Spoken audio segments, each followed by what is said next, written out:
The deeper the conflict grew, the more vulnerabilities surfaced in the already fragile structure of the industry. Scammers began to smell blood in the water. While brokers and carriers fought each other, criminals slipped through the cracks. Ghost operations, fake brokers, fake carriers, and fake dispatch companies spread across the digital landscape like wildfire.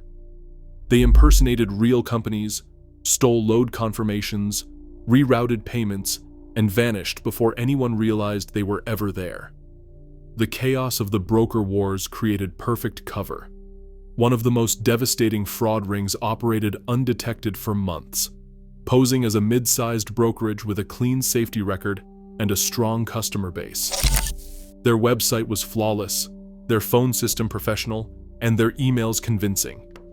Shippers assigned them loads worth millions. The criminals then reassigned those loads to real carriers, drivers who had no idea they were participating in a scam. When the freight was delivered, the shippers paid the fake brokerage. The criminals wired the money overseas. The carriers never received a dime. And when they demanded payment, the real brokerage, whose identity had been stolen, was blamed. The war between drivers and brokers had weakened both sides so much that neither noticed the enemy slipping through the walls. Meanwhile, small carriers were collapsing under the combined pressure of low rates, high costs, and broker manipulation. Thousands went bankrupt. The used truck market overflowed with repossessed semi-trucks. Equipment prices plummeted. Trucks that sold for $150,000 during the pandemic now struggled to fetch $60,000. Drivers who once believed trucking was their ticket to independence suddenly found themselves buried under debt. Some tried to fight back by bypassing brokers entirely. They went directly to shippers, knocking on warehouse doors and promising reliable service at fair prices. But most shippers were locked into corporate contracts or preferred using brokers who handled all the logistics. Others simply didn't trust small carriers to handle their freight consistently. Cutting out the middleman was harder than it sounded. Drivers who attempted it discovered something uncomfortable. Brokers weren't just middlemen. They controlled the lanes, the relationships, the communication, and the systems that kept freight flowing. The more the industry resisted brokers, the more powerful brokers seemed to become.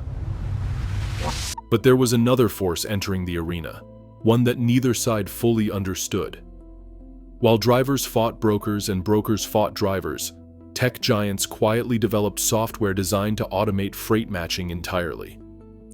Startups funded by Silicon Valley promised instant load booking, algorithmic pricing, and automated negotiation. They pitched the dream of removing friction, eliminating waste, and optimizing every inch of the supply chain. But though their vision was wrapped in sleek interfaces and modern marketing, the implications were clear. Technology wasn't just replacing brokers, it was replacing truckers' leverage too. When an algorithm sets the rate, no argument can change it. A computer doesn't negotiate. It doesn't care about your breakdowns, your weather delays, or your disposal fees. It doesn't care how much fuel costs in Nevada or how impossible it is to find parking in New Jersey at midnight. It only cares about supply, demand, and profit. Drivers feared that algorithmic freight would become the new broker chokehold, one impossible to reason with, impossible to fight, and impossible to expose. The tech companies insisted they were helping. They claimed the system was broken, and technology was the only way to fix it. Some even promised transparency, but transparency in algorithmic systems often meant revealing only the numbers they chose to show. Many truckers saw through it. They understood that every disruption in history had arrived with promises of fairness and efficiency. They also understood that those promises usually benefited the people making them, not the people doing the work. Yet as the broker wars intensified, both sides unknowingly paved the way for these new players. Shippers were desperate for stability. Drivers were desperate for fair pay.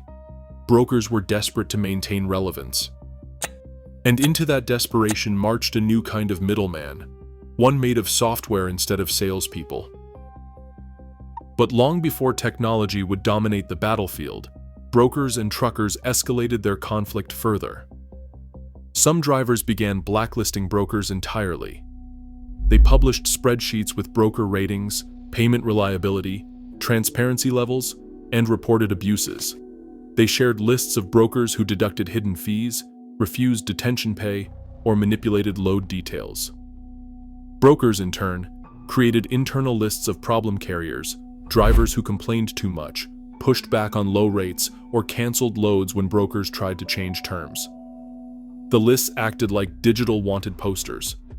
If your name appeared on the wrong list, your business could be crippled overnight. The distrust grew so severe that even legitimate brokers had trouble finding carriers willing to haul for them. Some were run off load boards by angry mobs of truckers accusing them, sometimes fairly, sometimes not, of predatory behavior. In online forums, the word broker became synonymous with extortionist, liar, and parasite. Even honest brokers found themselves explaining, apologizing, and defending their profession at every turn. The rift wasn't just financial, it was emotional. Truckers felt betrayed. Brokers felt attacked. Shippers felt confused. The entire supply chain felt unstable. Stories of individual battles emerged. A driver in South Carolina recorded himself calling a broker who had withheld $2,700 from a load. The broker laughed openly. The video went viral nationwide. In another case, a broker in Illinois threatened to blacklist a driver unless he accepted a 30% rate cut mid-load. The driver filmed the call, exposing the blackmail tactics. Millions heard it. Regulators noticed, but no laws changed. The industry operated in a legal gray zone where ethics mattered more than enforcement, and ethics were in short supply. As the war reached its peak, many brokerages began to collapse under their own weight. Drivers refused to haul for them. Shippers demanded accountability. Fraud and identity theft forced some to shut down. The market shrank. But while small and mid-sized brokers struggled, massive corporate brokerages expanded, swallowing their competitors. Mega brokers had something small brokers and drivers lacked: capital. They could take losses. They could wait out the recession. They could hire lobbyists. They could invest in artificial intelligence. And as the chaos grew, they quietly consolidated power. Each bankruptcy, each protest, each scandal widened their reach. Truckers realized too late that while they fought brokers, the real power players were watching from afar, preparing to replace both sides with digital systems and centralized networks. The freight recession was not just a downturn, it was a transition. Those transitions never favor the workers. But truck drivers are not passive figures in their own story. The more they recognized the forces dismantling their industry, the more determined they became to resist. Their unity grew sharper. Their voices grew louder. Their demands for transparency became more focused. They exposed corruption, challenged false narratives, and built their own grassroots information networks. And slowly, something remarkable happened. For the first time in years, brokers began to listen. Not all of them. Not the ones addicted to high margins or driven solely by profit. But the honest brokers, the ones who built real relationships, who knew the names of drivers' children, who cared about the long-term health of the industry, began supporting transparency initiatives. Some voluntarily revealed their margins. Others posted shipper rates by choice. A few even advocated publicly for new laws that would force the industry toward honesty. These brokers understood something the corporate giants did not. Trust is currency. And once broken, no amount of money can buy it back.